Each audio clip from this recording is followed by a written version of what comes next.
our second entry in the Hallmark 2020 holiday season. Our second premiere is Chateau Christmas, directed by Michael Robison, the director of such films as Christmas at Dollywood and A Shoe Addict's Christmas, and a movie called Exploding Sun, starring Merritt Patterson as Margot and Chelsea, one of your favorite actors from one of your favorite shows, Brothers and Sisters, Luke Macfarlane.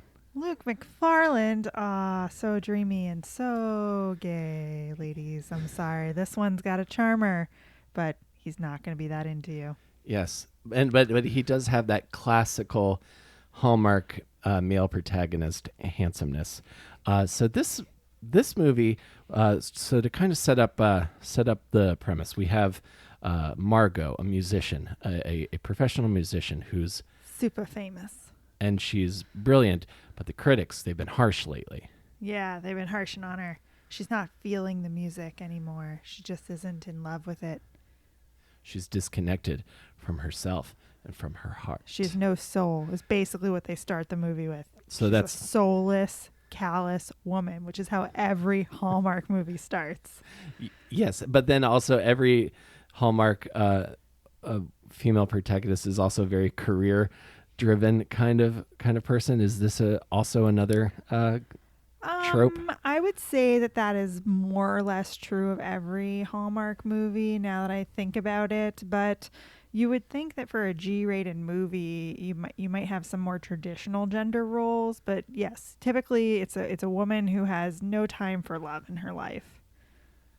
Yeah, exactly. So you just, but I will say, but I think so we're dealing with musicians and music, which is something I relate to. But it's classical music, guys, so don't get too excited. It is classical music, and specifically, I had no idea there was such fervor for Christmas classical music in this movie. But we have another classic kind of mad dash holiday setup with the Christmas pageant's going to be ruined. Well, yeah, the Christmas concert's in peril. The venue has the venue is dilapidated. All the performers are sick or elsewise disposed, and we have to put a show together in not a lot of time. Yeah, and we fortunately have a town with so many other world-renowned musicians just hanging out in it. Who knew Boulder was such a hotbed for classical music, guys? Exactly. Set in Boulder, Colorado, around a ski resort, I think, called the Chateau. The Chateau. That somehow all of these like classical musicians, who I imagine are used to playing like symphonies in New York and London, or like the Philharmonic or something, or the Sydney Opera House. But they're just super jazzed about playing at at a ski resort in Boulder. Yeah, who knew? Maybe there's only one ski resort there, guys. I don't know, but they're like, so anyway, Luke, who's, the charmer, and really once you've seen Brothers and Sisters, you can't unsee him as like a gay man, and so it's really hard to watch this if you're a fan of the other show. But apparently he's in a lot of these Hallmark movies too, which is really entertaining. Yeah, that's what his Wikipedia page said, is that he is known for being in several of these Hallmark movies. And Brothers and Sisters. So anyway, but back to this movie. So it's clear from the get, although they never quite say it, that they had a prior relationship, him and Margot, and well, they say it eventually, but yes. Yeah. So we sort of implied at the beginning, like these two know each other, like maybe from college or something, but no, it seems like they had a full-on relationship, and she chose career over man, which, ladies, that's what I would tell you every time. The men will come, but the career is not going to come. So you gotta go career first, men second. I would tell anybody career first, honestly. That's just me personally. Yeah, and that's why he waited so long to marry me, guys. But he did. So anyway, we go on about our business. Just gonna let that one sail on by. Yeah, just gonna let it happen. We're married now. We're married now. It's fine. So this movie, goes on, and it's really about the quest to find the musicians to save the Christmas concert. Which I'm really racking my head about quite a bit, because I'm trying to understand, like, why is a Christmas concert so important? But like, if you buy into the idea that the crisis is necessary which you really just have to do in a Hallmark movie. Right, because it doesn't say that like the chateau is in like financial trouble if they have to cancel. Right. The show is sold out, but they never say like, oh, the chateau's gonna close forever if the show doesn't happen. Right. That's really what I'm confused about by this movie is like, I'm not really quite sure what the consequences would be if the concert doesn't go on. But it does create Christmas wouldn't come. Right, Christmas wouldn't happen basically. But I think it's the mechanism for which we then, go through the trials and tribulations and ultimately find our protagonists back in love with each other. Spoiler alert, that always happens in these movies. Well, because yes, so we have two ex lovers who now have to work together to save the Christmas concert at the chateau. And not only that, but they also have to get basically rebuild a band because they only have one performer at the beginning, which is Margot. So they go about. Right, we start the movie. We meet some new people with no performers for a sold-out Christmas show that fell apart in all of the first 5 minutes of the movie. So I'm really struggling with like why it's so essential here. But I'm going to give in to the Hallmark mechanism, and I'm going to decide that this is the story. I could tell that you did that. Like if you remember from the first episode, I think.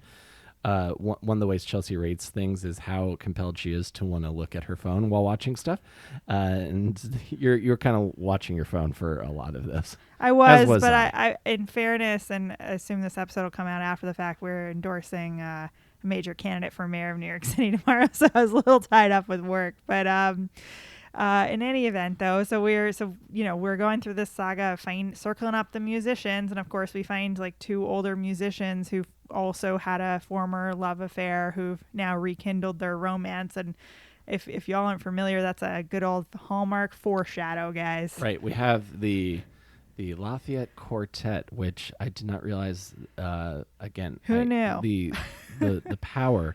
The powerful following of a string quartet in the middle of Colorado. So we have the ornery ex-musician who's now runs a music shop, who's only kind of sour for like 2 lines, and then he warms up eventually. Like instantly. Because we don't have time to waste in the 90-minute Hallmark movie, guys. We don't have time to waste on crotchety people.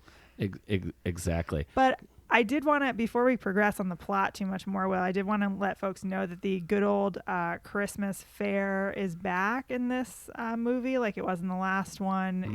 It is a mechanism that the Hallmark movies use to gather people for random reasons. Like, oh, I have to go and meet my mother at the holiday fair. Oh, I have to meet my niece who's going to pick out this treasured snow globe at the holiday fair. Like, it happens 3 or 4 times in every movie, which is why the last movie, Jingle Bell Bride, that we talked about was so prolific, because it not only had the holiday fair, but it had it in so many different iterations. And I really, Jingle Bell Bride right now for me is the one to beat. But back to Chateau Christmas, well, that's what we're talking about. I imagine Hallmark makes ornaments, so they got to have that holiday fair so they can show off all those ornaments. Oh, I didn't think about that. Is it product placement? That's kind of that. I mean, I would not put it outside the realm of possibility. I'm gonna pay better attention to the next one, because this one they had snow globes though, so I don't feel like Hallmark sells snow globes. Maybe they do. I don't know. I feel like Hallmark smells any manner of cute things that you would find in a suburban mom's living room. Good point. And also another callback to Jingle Bell Bride. There's yet another aunt and niece relationship that is treasured but forgotten by the aunt. Yeah, all the aunts in Hallmark movies, the niece has always grown a foot since the last time they saw them. They do say that. Because they have said that line in both of these movies so far. The other thing that I picked up on as well is we've introduced the meddling mother character into this movie. Yes, that was it was kind of in the last one as the meddling aunt and meddling cousin, but there's usually like 2 female meddlers in a Hallmark movie. Right, but specifically we have the mother character. Correct. I feel like we're not doing our listeners justice by going through the whole plot, but it's really a short plot. It's like Christmas is saved by the Christmas concert. Yeah, there's even spoiler. They put on the Christmas concert. Yeah, there's even fewer hurdles in this movie than there was in there's no way snowstorms. Yeah, the biggest hurdle is that this critic who keeps saying that Margot is not playing from her heart is the biggest hurdle is that she is going to be attending the Christmas concert. Right.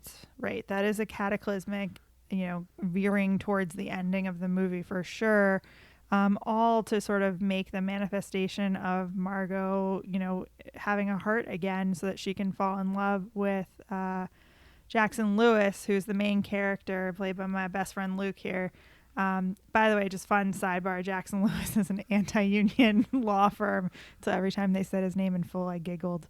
And, an angel died. But I have no idea what's going on in your head, but continue. What's the name of an anti-union firm? And I'm sure all of our listeners to this podcast are pro-union, or I've just decided they are. I imagine so. I need to hash out a contract for this project. Can we do it? No, okay.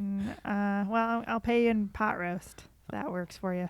That's perfect. What a classic Hallmark holiday meal item. Yeah. Maybe we can get some mashed potatoes up in here. Yeah, totally. But, I think this one wraps up pretty quickly in terms of like a plot and a movie, which made it vastly less interesting than the first movie. Also, I think because Luke is gay in real life and has played many gay characters, it is really like hard to sort of conjure up that romance that we saw in Jingle Bell Bride that we're really missing in this one, I think. I don't know. I for me it was there. I mean, he's an actor, so his life his life outside of his roles is his life. That shouldn't feed in. Right. I guess so. I just wasn't feeling it. I don't know. Maybe I'm a bad person, but I didn't like believe. Don't think so. I didn't believe his portrayal of Jackson Lewis. You didn't find him as charming as the guy from the first movie. Oh, the guy in the first movie, such a sweetheart of a guy. That's the high bar to it really to is right now. season. Charmer had that like little smirk, that like Christmas smirk that you're like, I know what's up. Yeah, the magical Christmas smirk. But this one, Will has it too. You can't see it though, because this is an audio podcast. But all podcasts are audio. Are they? I don't believe in video podcasts. That's a YouTube video. Well, that's a subject for a different podcast about podcasts, and this just got way too meta. But going back to the point here, the other thing that was exactly the same as our first premiere of this season was that at the end, the woman just seamlessly throws everything away to be with the man of her dreams. But in this version, she's like, I'm going to go finish a couple months of my contract she's tour. On tour, yeah. And, because concert pianist tours are really popping at the end of the year, but whatever.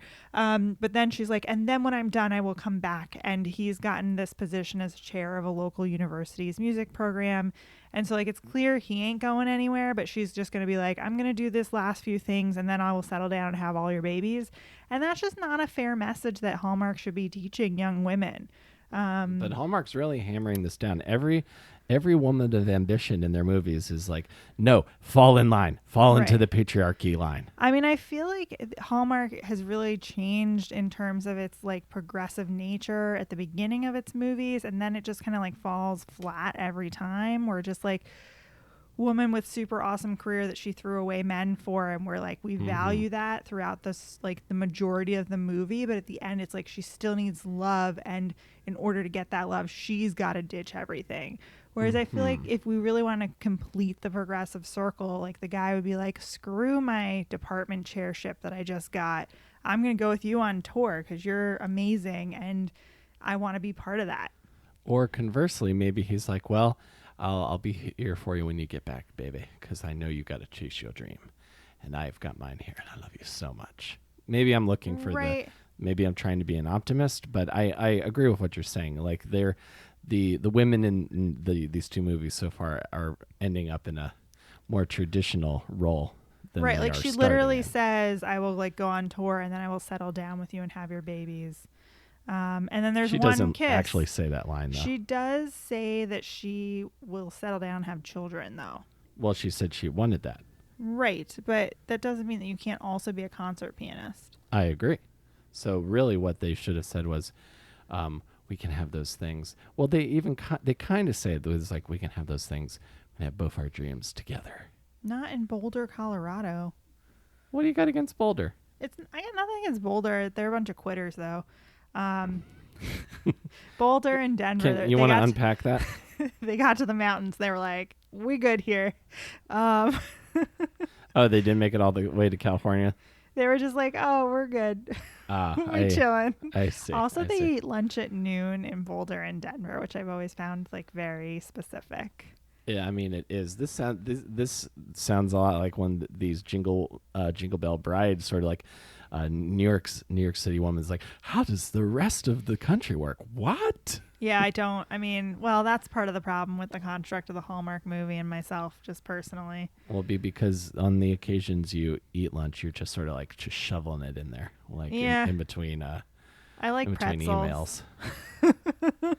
I'm trying to think of some other fun things about this movie. I feel like there's always a nod to like a dead father or a missing father. There is that because that's when she finally plays a song from her heart at the end that pleases the critic and the crowd. It's a song that reminds her of her dad. Dead dad, yeah, which is really tragic. Like I don't know that needs to be a construct for why women don't have fulfilling relationships. Like I think you can have troubles with your father and still have fulfilling life partnerships, man or woman. And I of course am saying this, and I have a fantastic relationship with my father, so I'm not the best example, but I think the idea that like you have to have dad issues to then not have a fulfilling life is really troubling. Well, I think that stems from if you are not receiving enough positive attention from your parents or whoever's around you, you do start seeking it out other places. Yeah. And for some people, that's music. For some people, that's comedy. For some people, that is exotic dancing, magic. I feel like at the core, that drives some performers. Not all of them, certainly, but a healthy amount of them. There's one other thing that I really, really want to talk about and not miss is that both movies now, and I hate to compare the two, but that's all we've got at the moment. And as we progress through this, at some point we'll be comparing like 23 different movies. But both of these movies had a special necklace that was part of the storyline, and we didn't talk about it about Jingle Bell. Women like necklaces, I guess. Right, but so in the first movie, it's the woman's sister gives her a snowflake necklace that matches their dead mother's necklace, and she has like this emotional connection to it. In this one, she has a silver piano, like baby grand piano necklace pendant that was clearly given to her by her father. And so I'm just wondering, like, do we think that Hallmark is making smart marketing decisions around this necklace? Like, can you go and buy them now? Like, I'm curious why what does the necklace do to further the story? I mean, if it's a music necklace, she's a musician, so there's probably the connection there. But if I was merchandising for stuff, I would make sure that you could buy that necklace. The same way, like, Supermarket Sweep, a reboot of Supermarket Sweep is airing on ABC now, and you can buy the sweatshirt that they wear on the show. You can buy, there's an anime I really like where you can buy the necklace that one of the girls wears in that show. So right. If people love a thing, they'll want to like kind of, and with this, it's kind of different, but you'll want to be like as close to it as you possibly can. Yeah, I mean, I think what I didn't really buy about the silver baby grand piano necklace is it sort of looked like it was kind of silver plated plasticined and didn't really feel like something super real. And then she's wearing it with this like ball gown of a dress. And I just wonder, like, what is with is it that it's like something special that someone in the family had? Like, it's not necessary for either of these movies and could have saved us 5 minutes this evening. I imagine it's a slight attempt at having kind of a tangible thing to tie back to, so that you can call it back later in the movie. But if anyone from Hallmark listens to this, you should start selling the necklaces from the movies. Yeah, I like the snowflake people would necklace. Be into it. Or the snow globe. People would buy that snow globe, I bet. Yeah, maybe. Like a snow globe's like a thing you have to have in your house versus like a necklace is something that you wear out and about. Right. Yeah. Yeah, I could see that. Well, I own the Star of David Christmas sweater from the night before, and I'm super excited about it. So if you can find any kind of way to to sell like costume pieces or items related to scenes from from your movies, Hallmark, I feel like there's money to be made there. So my next question is, if every movie has a holiday fair or holiday market, do we think it's the same set and they just prance the actors for the various movies through it? I mean, I'll like, we'll know once we get to movie 22 if they are like all identical, but they're feeling the same. In past movies I've seen, they're more or less similarly stylized and designed, and I'm just sort of curious, like, if has anyone gone through all the movies and seen if it's just the same set, you know? I'm sure someone has. I imagine it's like a summer stock for theater. Like they just haul out the same set pieces and just rearrange them a little bit. It's like, oh, okay, let's bring out the roasted chestnuts. Let's bring out the roasted chestnut spoof. And it's like, oh, okay, it's been 4 movies now, so let's bring out the sugar plum fairies booth or what have you.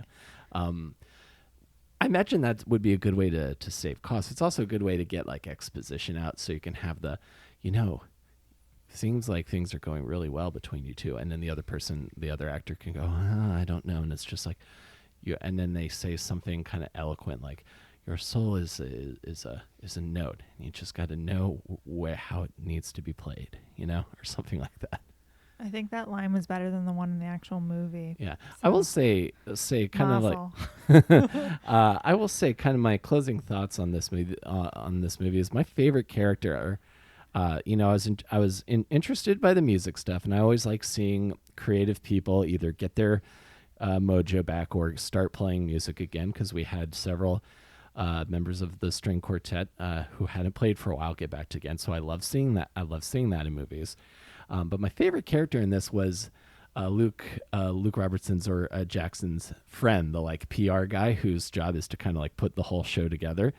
He amused me the most, to be perfectly honest. Yeah, because he got to take credit for like this massive undertaking within 7 days that he literally had nothing to do with. He was just like, hey, buddy, can you put on this concert for me? And the buddy felt like tremendous amount of pressure to get it done. And he did. And that's awesome. But like, why does the PR guy get to just be like, yay, I did it? And I'm in PR, so I feel kind of guilty saying that. I was about to say, I feel like you're talking not about the movie anymore. No, it's definitely about the movie. But Sure. but that was like what I really want to know. Also, we're at a ski resort and we never see snow. That was really troubling for me as well. And we don't see like skis going by in the background. It's very weird. No one skis at this ski resort. I thought there was snow on the ground. They put up a tree for snows. them.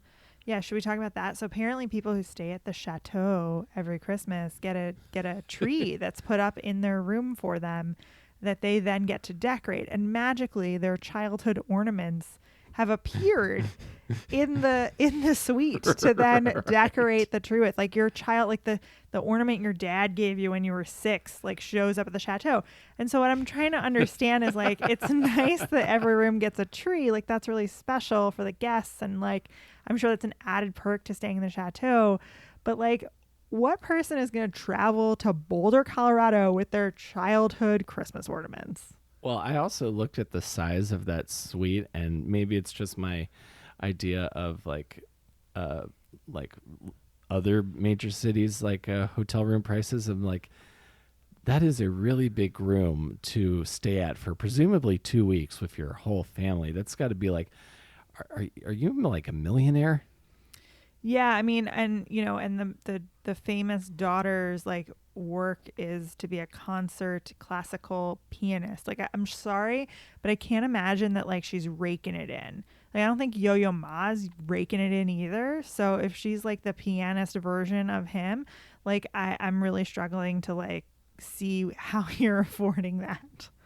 Yeah, I don't know either. I would be very interested to talk to people in the touring classical music game. Well, there's no touring right now because pandemic, but yeah. But if any of our listeners are touring or former touring classical musicians of great caliber that people on the streets of Boulder just recognize who you are, because I think other than Yo-Yo Ma, I got nobody. Like there's no one I can conjure up a picture of in my brain. Me neither. That like the frankly. coffee person would know who I was referring to, which is sort of the fame that she brings to this, allegedly. Sure. Right. Yeah. Like people absolutely. stop her in the hotel and are like, oh, Margot, Right. I didn't recognize you at first. Wow. Like, who's ever done that to a classical musician? And classical musicians, if you're listening, call me out on my bullshit, because I'm just, sorry, my BS. No, it's okay. You can curse on this. Oh, we can curse on this show? But it's a G-rated Hallmark movie. But it's a podcast. Oh, okay. Whew. It's really stressful, guys. It's all good. So what would you how would you rate this on a 0 to 5? Because I give it like a 3. It's average. I was gonna give it like a 2.